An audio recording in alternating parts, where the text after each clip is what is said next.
Hey, Fanboy Nation. This is your pal Daffy Duck, and you're watching. We're watching.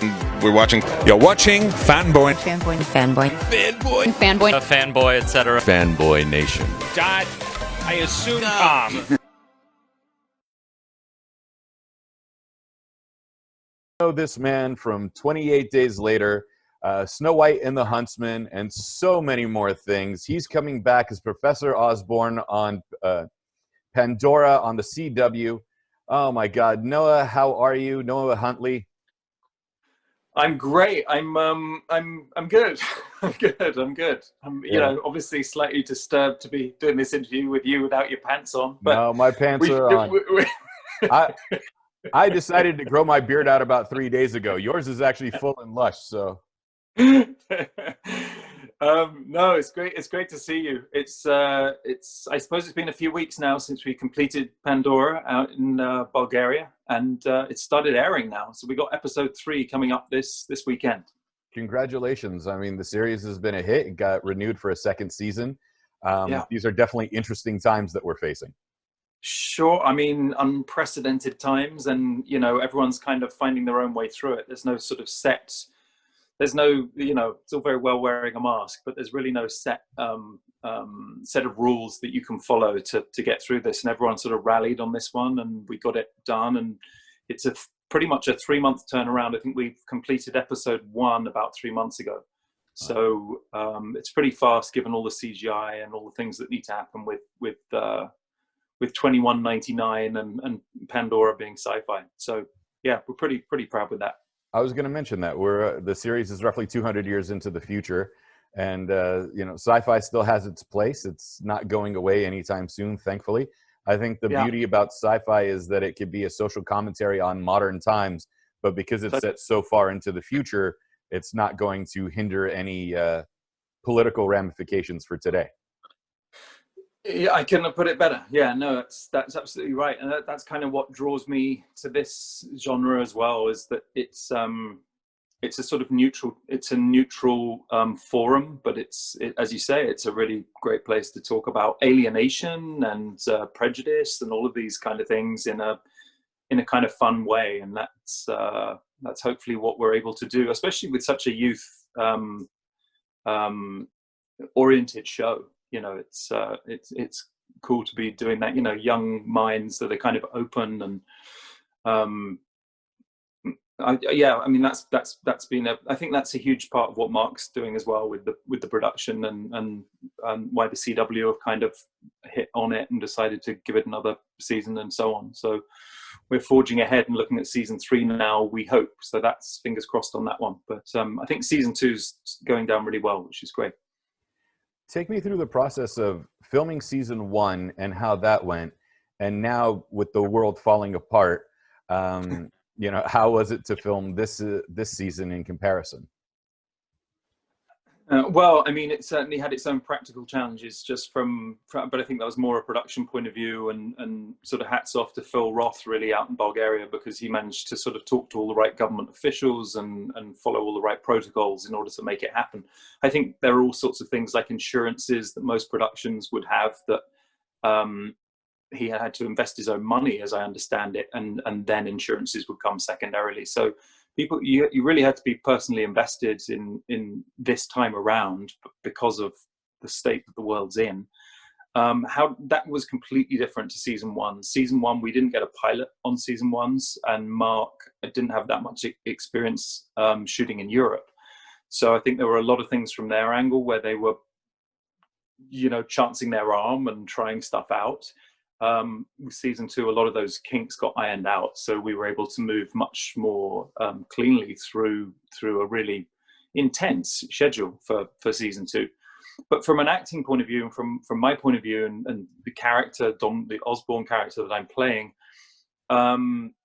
we were able to focus much more on the central characters that have been created in season 1. A lot of the foundation stones have been sort of already developed and evolved, so we're able to step right into those, and you're able to deal with more refined elements of interaction between the characters. And that's kind of a nice thing with any show that evolves in that way, is the interaction is becoming more subtle because of the backstory that's been set. so that was really great. But we had, you know, I mean, also I come in, I've got this really privileged position of coming in and doing my bit and then swanning off back to England or wherever it is that I disappear to. Whereas Oliver and Ben and Priscilla are kind of lead three. Are there all the time and they're on set most days. So they have the lion's share of it. I get to come in, kind of make them all smile for a minute and then disappear and recover. Well, that's good then. That means you get to tend to your garden. Right. Since that's one of That's your true, hobbies. which I love. Yeah, that's true. Yeah. That has to be hard as someone that enjoys gardening as a hobby or even a lifestyle, because you're vegetarian, so you're probably growing your own food. Sitting there and going, you know, all right, I'm going to be on a shoot for 6 months. What's going to happen to everything that I planted back in February? Yeah, there's a certain amount of you've got to jettison certain plans, that's for sure, and just accept that that's not going to happen the way you planned it to. But, you know, that's kind of the nature of my life and being self-employed and an actor and all the other things. I was noticing Sam Neill. I worked with Sam Neill on Event Horizon in 97, I think it was now, over 20 years ago. Shocking to realize. But I noticed, you know, I noticed him talking about his vineyards that he has in New Zealand and the operation that he's created around all that and the love that he's invested in all that. And seeing Sam, who often to me seemed quite tormented as an actor, just seeing him so comfortable and relaxed and happy doing something that's bringing him all kinds of success, and all the people around him that are relying on him and supporting him, seeing that cohesive teamwork work in a way that's totally not the entertainment industry, which can be so cutthroat a lot of the time. So that's been really nice to see. You kind of go, oh wait, that's Sam. I kind of know Sam personally because of that experience many years ago, and seeing him sort of come into the fruition of his life, not only as an actor but also as a human being, and actually having those two things working together. So I thought something about gardening and nature rhythms and the nature of acting and how it sort of comes in when it comes in, and you can't force that, and the two things sort of help balance each other out, I suppose, is what I'm trying to say.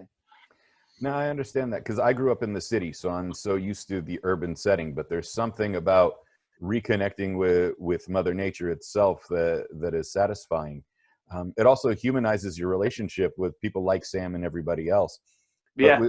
With humanizing everything that we're going through now, I know it's sort of like becoming classmates when you're on a TV series. You know, you go to work together, 8 o'clock or whatever time, you know, you're called off the set, you go home, and that's it. And then you see each other at the, you know, next season when the show comes back. Yeah. How much tighter has the unit become because now we have to take care of each other's health a little bit more as a society, especially on set?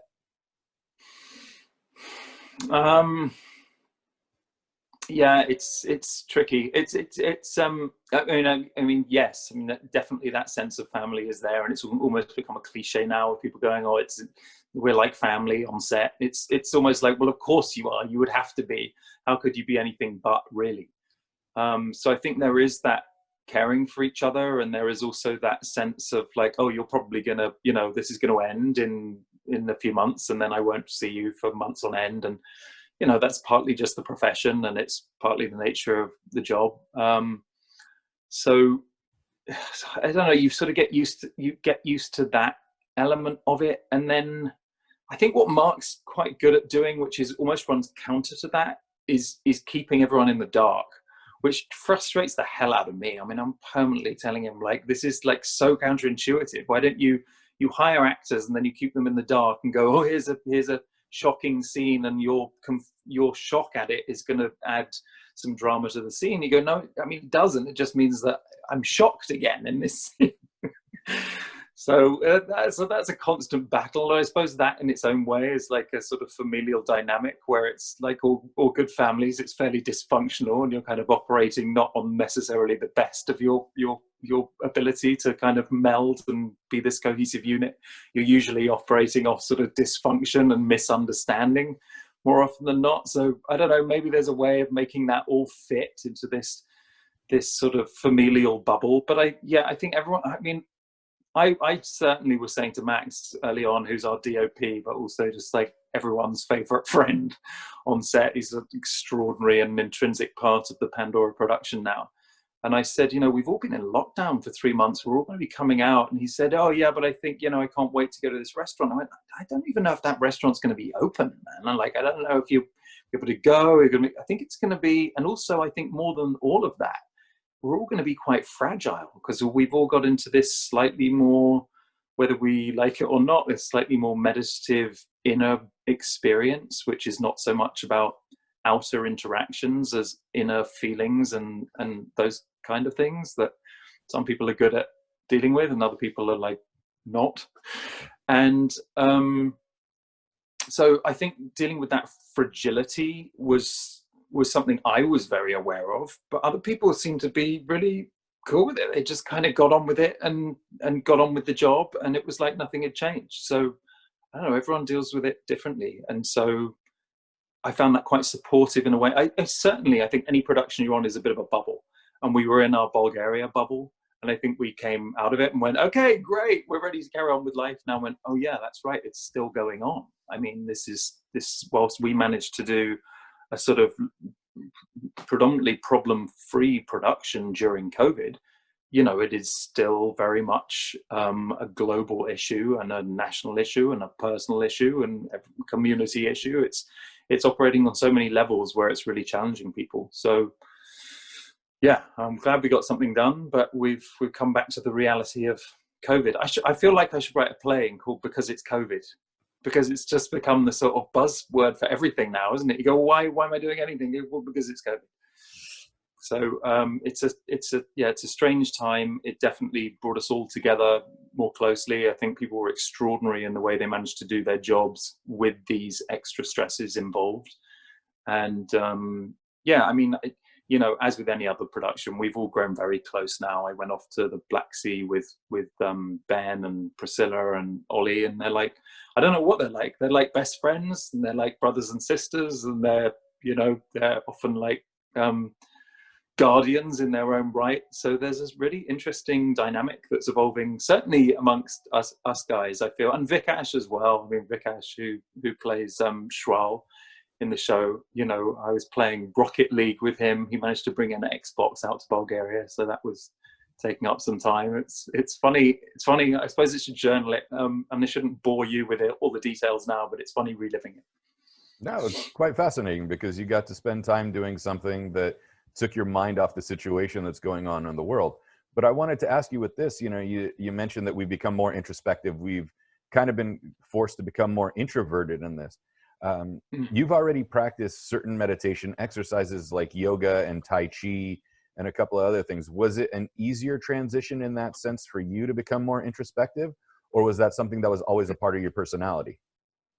I think that's always been a part of my personality. Yeah, I come from a big family, and I think that intrinsic support of brothers and sisters and parents is so natural to me that the challenge is not so much working within a group as finding my own way and being independent. So that's been more my route through life and my life path, if you like. And yeah, I think more than those disciplines, which were all great, it's really just being able to be, make that distinction between loneliness and aloneness. I think we're all fundamentally alone in this world, and it can be quite a depressing consideration. But it's also where the most growth comes from, because until you're really happy with what you're doing, you can't really make anyone else happy, and you can't be an inspiration to other people. So yeah, that's certainly been that's been my path. And I find meditation actually more than yogas or Tai Chis, which are all great. They help focus through the body, but I think actually just being able to sit still in silence for 10 to 15 minutes a day, ideally, but at all, if not, is a really valuable and important thing to do and to be able to do. And how would you define the difference between being alone and lonely? Because a lot of people have trouble distinguishing between the two. Yeah, there's some New Age book that I think there are several actually that talk about aloneness being all oneness, and the clues sort of in the etymology of the word, or the whatever that would be, the syntax of the word. And I think that all oneness is sort of when you get, that's the kind of aloneness thing, is when you feel connected to all things, and loneliness is when you feel disconnected from all things. And so then that sounds very philosophical, but I sort of think you go back to the sort of the old hippie adages, and the sort of new age thing is kind of love is what binds us all, and the heart is what we all connect through. And so whilst we all might all be having different experiences and different feelings and thoughts about what that is, the fact that we're all human and we all have that fundamental experience is humbling and binding in its own way. So whether that, I think in your alone time, when you maybe do feel lonely, or you go through loneliness coming into all oneness or aloneness, you kind of can experience vulnerability and aloneness, and those things can be devastating. And once you reconcile that and realize that, well, we are alone, we're in this massive void of space for most of our existence, and yet we're all intrinsically connected. It's when you sort of feel that second part of that equation that it's not devastating, and you also have that humility and vulnerability to interact with people in a more human way, in the knowledge that they're probably going through something similar as well, rather than seeing the world as a group of competent individuals and you not being as good as, or whatever that might be. So yeah, I don't know if that answers the question, but those are some of my thoughts around it. No, it does. Because the situation that's going on, especially with COVID and whatnot, it's a tragic thing, but I hate to use the phrase because it's so cliche and generic, but kind of like a blessing in disguise, because it forced so many of us to reevaluate our lives, our identities, our values. Was materialism really worth it for some people? Is family more important? Is travel? Through all of this, what have you reevaluated personally that you thought that you needed to work on, and you said, you know what, this is what I'm going to focus on to improve my life and the life of other people? Well, I think first of all, just getting comfortable with that experience. I mean, I'm by the way, I'm not comfortable with this experience at all. I think there are a lot of people exploiting this situation in the background too, and I don't think for obvious reasons those aren't talked about. It doesn't really help you get through your day. But if I was an investor, I'd probably be investing in Amazon right now, because that's going to be a good share. Yeah. So I think there are sub-agendas with this whole thing, and I find that deeply disturbing, and I don't want to get onto sort of Trumpian paranoia about things, but I think there are deeper powers at work on this. But with the personal experience and how we manage this and how we connect with our humanity and our inner world and making that worthwhile in the world, you asked me what my experience was. I've been writing a lot over the last 6 months. I've wanted to write for a long time, and about 2 years ago I felt internally through meditation that we were kind of going through this game of cosmic musical chairs, I used to call it. I don't know if it translates, but musical chairs where you'd all run in a circle while the music was playing, and then it was slowly turned down, and you had to make sure there was a chair there for you to sit on when the music stopped. And I've been feeling that volume being turned down for several years now. And whilst I was still able to, I was traveling a lot. I was traveling probably once a week, with a terrible carbon footprint that I tried to offset where I could, but nonetheless traveling a lot. And we all kind of knew it wasn't good for the environment. It wasn't the right way to continue, but we took it because it was there and it wasn't going to be there for much longer. And so about 2 years ago, I felt like, right, I need a place to land now from this kind of experience of having run all over the world to do what I do. And so I kind of was able to do that. And I've been in a much quieter space, traveling much less, and writing and wanting to become more proactive in the industry. So becoming a director, producer, writer, rather than simply actor, but also more proactive in my life rather than just being a reactive human being that waits for the phone to ring. And so I think those are sort of universal things that people can apply. It's about actually somehow taking, even though we're in more unknown than we've ever been before, being comfortable within that to dream effectively, to dream your reality into being and imagine what your life could be like, and what things make you happy, and what feels good, and what's of value to the world at large. For me, certainly writing's been something where I feel a lot of those qualities are coming out.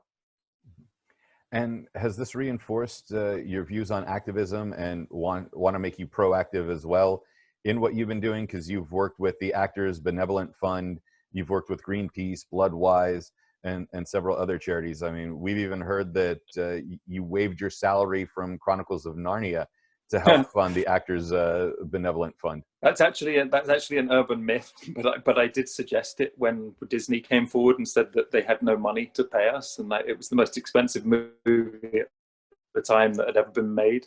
And I was like, well, if you guys don't have money, we might as well all give up right now. I said, so if you don't have any money, why don't you give me 1/100 of 1% of the gross? And in fact, you can pay that money to a charity of my choice, and you can. I'll do it for charity. I'll do the job for charity, but I can't do it for the money you're offering. And that was kind of that was actually my suggestion to my agent. And my agent said, oh, I don't think they'll go for it. And I said, no, well, that's not the point. The point, of course they won't go for it, but it will highlight how mean they're being.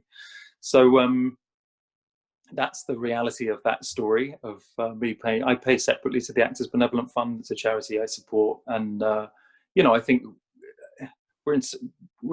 I constantly feel that I'm in such a privileged position in life, and I don't mean as an actor. I just mean living in the West and having the privileges that we all experience.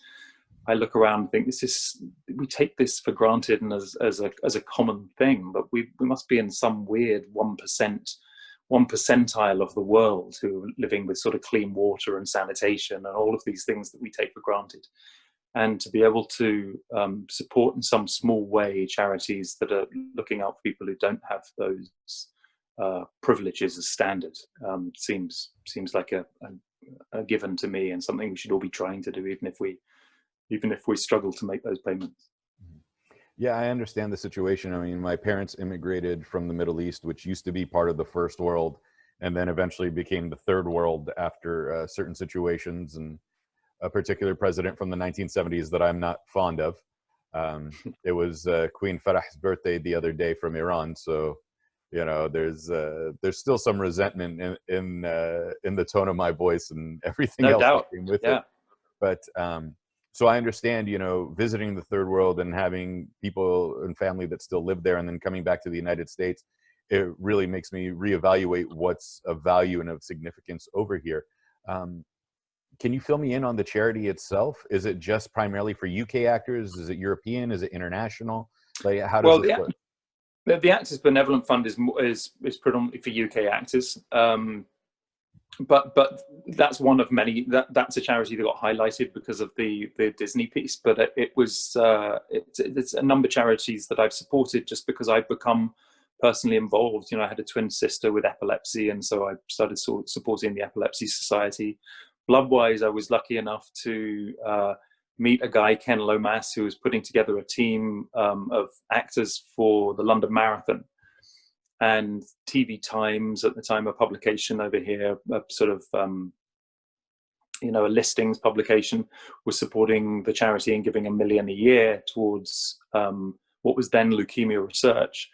And slowly that corporate funding was taken away. And so, but it was a charity that I continue to support and do now. So that's now Bloodwise. And then there's Epilepsy Society, and then there's Greenpeace, which is something that I've been supporting since I was a child. And I think the activism they do in the face of some of the mad kind of right-wing politics and planetary exploitation that's going on with, I feel like we're all in a very compartmentalized world at the moment, where we're all focusing on what we can do to get through, and that's sort of seen as reality.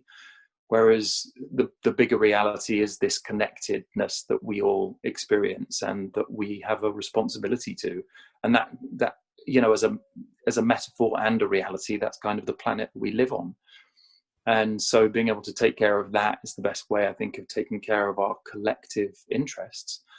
And so, and Greenpeace has been very good about at least highlighting some of the instances where that exploitation and that personal gain with no consideration for either your fellow man or for future generations is waived. It's something that Greenpeace has been really good at kind of highlighting. So those are some of the charities I've been supporting, and then Soil Association, the Vegetarian Society, and they're all in line with things that I've been practicing for a long time. I really didn't think being vegetarian starting to become vegetarian 20 years ago was going to become a thing. But now I'm so glad more people are on board with it. It's like we really don't need, certainly don't need such carnivorous diets as most people have got used to. And I just think it's conditioning that gets us into living in that way. And it's, again, about going the extra step and coming out of comfortable automated experiences and actually questioning what you're doing and asking if it's necessary, what the impact is to other people on the planet and other more subtle forces, and I think that's just part of having an inquiring mind, and that's part of your responsibility certainly as an adult, probably as a child on planet Earth right now. So yeah, my activism, I'm a very passive activist, but because I think in the end, being informed is kind of the most important thing. Sometimes there's nothing to do, but simply being informed is enough. And so having an inquiring mind is the starting place for that. And in order to have an inquiring mind and nurture an inquiring mind, you need to come out of automatic behavior, which is coming from indoctrination and imposed beliefs that aren't really owned or self-governed. It seems that the way things have been going is that we've been... God, this is a deep conversation. Well, good. It's better than so what was your favorite scene of season 2 that you filmed last week or whatever? Wait, I'm just going to turn off some of the... No problem. Yeah. No, I agree. I'm glad we're having it. You mentioned that we become compartmentalized, and there's been exploitative behaviors, and I see it on both sides of the aisle. But it's also part of identity politics, where it's come to the point that it's like, if you disagree with me on these 3 of 10 points, I can't talk to you anymore. How do we reach across the aisle and just become willing to exchange ideas again and go, all right, I might disagree with you from XYZ point, but I can see where you're coming from because your life experience led you here? Yeah, I don't know. I mean, I think the danger is that any of these things become prescriptive in their own nature. So then you're just encouraging people to live a prescriptive life. And that's what we're trying to get away from. I think it's really about people thinking for themselves. And I think as you get going back to what we were talking about before, about aloneness, as you stop looking for someone else to give you the answer and you actually sit with the discomfort of perhaps not having the answer yourself and not immediately being able to know it, that brings you a humility which allows you to connect to other people more easily anyway. So I mean, I'm not one for teachers and politicians and people who have these prescriptive answers to things, because I don't think that's in line with an organic evolution of enlightenment and understanding. And I don't think unless you're aiming for that, I don't think you're really getting close. So wow, this is getting deep. I'm getting a bit lost in my own thoughts. I think community is what I wanted to say in answer to what you were talking about, because I think part of the problem we've had with having these very global, which has been necessary, but these global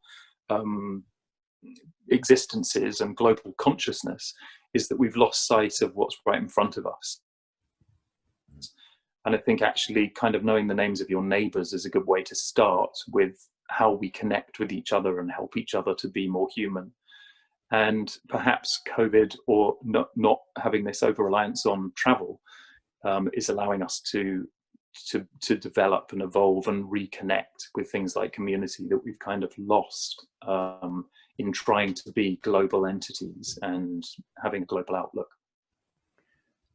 Well, there's a 6,500-year-old saying from ancient Assyria that said it's better to have a close neighbor than a far brother. So it seems history's coming full circle at this point. like that. Yeah. Um, Yeah. Nothing's new. That's comforting. I always find, you think actually these things are great revelations, and people get caught up on the idea that it's I can't believe I missed that, and it's like, well, it's kind of always been there. You mentioned about your twin sister being epileptic, and I don't know if she's with us or not anymore. And if she's not, my condolences, because we all know somebody that's had epilepsy. But to lighten the mood a little bit, what's the most ridiculous twin question you've been asked, other than are you two identical or fraternal? Because I've heard that asked of fraternal twins quite often, when one was a brother and the other's a sister.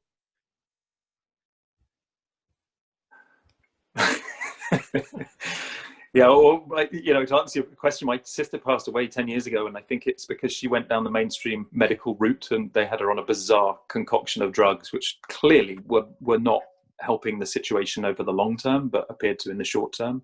And I think they were very short-sighted about their clinical medical approach to dealing with it. So that's that. But yeah, I mean.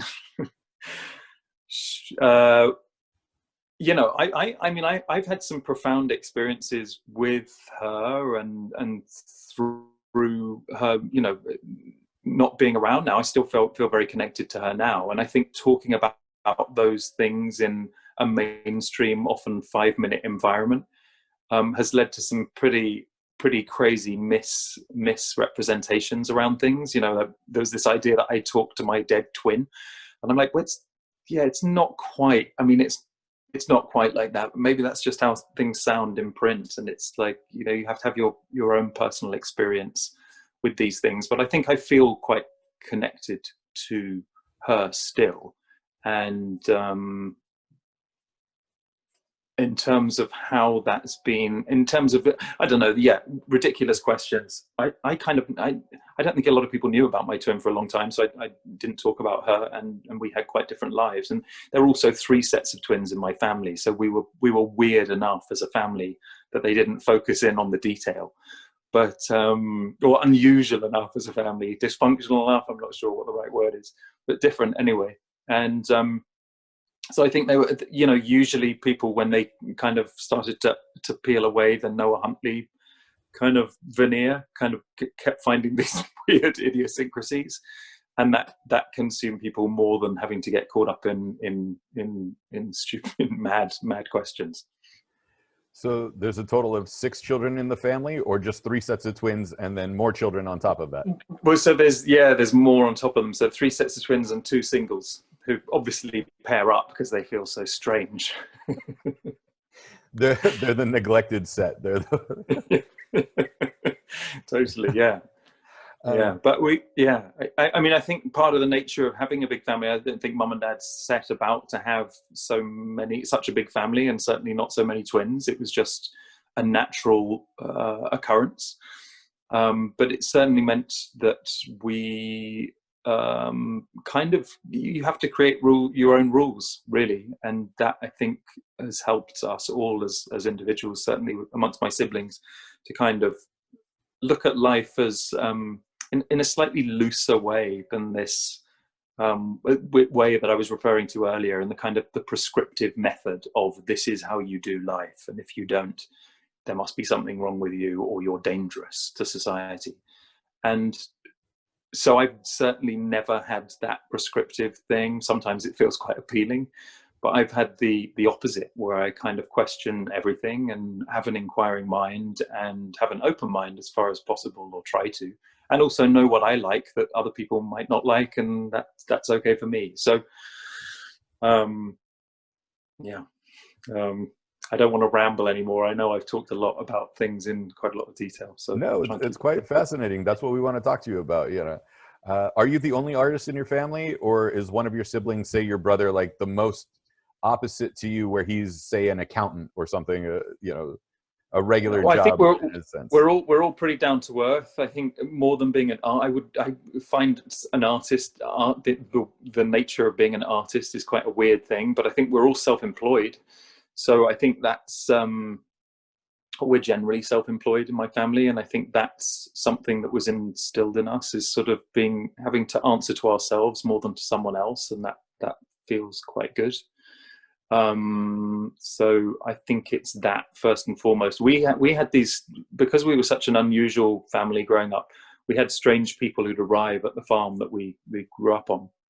And they were usually people that were slight misfits in society, outcasts or oddities, or just dysfunctional in a similar way. And there was one guy, Ben, who was basically, I think, what would probably be termed now bipolar. But at the time, we were told he was maybe schizophrenic, and I was around 10, and I didn't really know what that meant anyway. He was just a mad and amazing Ben. He used to turn up regularly, and he went around all the tips, the places where they'd throw out old Hoovers and vacuum cleaners and fridges and go-karts and all this kind of thing. And he'd find old things and usually get them working and then sell them to needy causes like my family. And so he was a regular. And I remember him talking about putting turbos on our go-karts that were made out of old vacuum cleaners. And I thought, I couldn't believe a man like that actually existed outside of like Dr. Dolittle land. So he was an extraordinary individual, and never mind his idiosyncrasies. And I said to him one day, I said, Ben, what is it that you do? What's your job? Because he was always just the fascinating character. And he said, there was a long protracted pause, and he went, I'm a freelance human being. And I went, well, I don't know what a freelance human being is, but I'm pretty sure that's what I want to be when I grow up. So I've always striven to be a freelance human being first, and whatever else, self-employed, unemployed, an artist second. It sounds like he was more brilliant than mad. Yeah, definitely. So I think we're all kind of brought up with that in mind, and that it's about being human beings first and human doings second. And so that's kind of where we're at. But yeah, to answer your question fully, my brother's a plumber. So he's a plumber. What else? Poppy has her own orchard, and she makes vinegar and cider and natural products. Doody, the youngest, is a Montessori school teacher and radio DJ. Justine lives out in Mallorca, and she does the dry stone walling in Spain, which is a sort of local traditional thing. And Jessica is permanently temping and has a husband in IT. So they're quite normal, really. As normal as they are abnormal. And do they give you grief for being an actor itself, or Oh my God, no! They're just pleased when I get a job. We're all very supportive of anyone who's in gainful employment. I love it, Noah. Oh man, I could talk to you all day, but unfortunately, I know we have to wind down because of the time difference and you being in the UK right now. But next time you see me, my beard will actually be in. I won't look like this scruffy homeless person that hasn't shaved in a week. Where can we find you on social media if we want to connect with you? Oh no, you broke it. I can't believe you've actually. Can you hear me? I can hear you, yes. For a second, I could.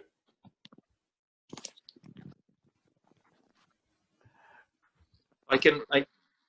I've got you back now. Okay. Can you hear me now? Yes, I can. I said, unfortunately, that we had Can you hear me now? Yes, Okay. I can. I was saying, unfortunately, we have to wind down because of the time difference, and I know we're running short on time. But like I said, next time you see me, I'll have a full beard, and I won't look like a scruffy homeless person by then. But, I look forward to it. It's been real pleasures to talk to you. Thank you so much. I really appreciate it. The pleasure's been mine. Where can we find you on social media if we want to connect with you? Yeah, I mean, I try and do most of them, or if I don't, I have somebody else that sort of fills in for me when I'm not around. But I do Instagram myself because I can manage a picture a week. That's just Noah Huntley's my handle on that, and I think I'm an official Noah Huntley on Facebook and Noah Huntley on Twitter, and I have my website noahhuntley.com. And if none of those work, just go and watch Pandora, and that's every Sunday at 8 on the CW or on the app for free anytime afterwards. There you go. See, you got the plug-in before I could. But Noah Huntley, thank you so much for your time. Again, as he pointed out, Pandora is Sundays at 8 p.m. Eastern Pacific, and I don't know what time it's showing in London, but we'll figure it out for you. You got, excuse me, you're back for season 2. Hopefully we'll see you back for season 3 and 4, and your success continues. And I look forward to chatting with you on a more semi-regular basis. Fantastic. Really appreciate it. Thank you. You too. You take care. You too. Bye-bye. All right. All the best.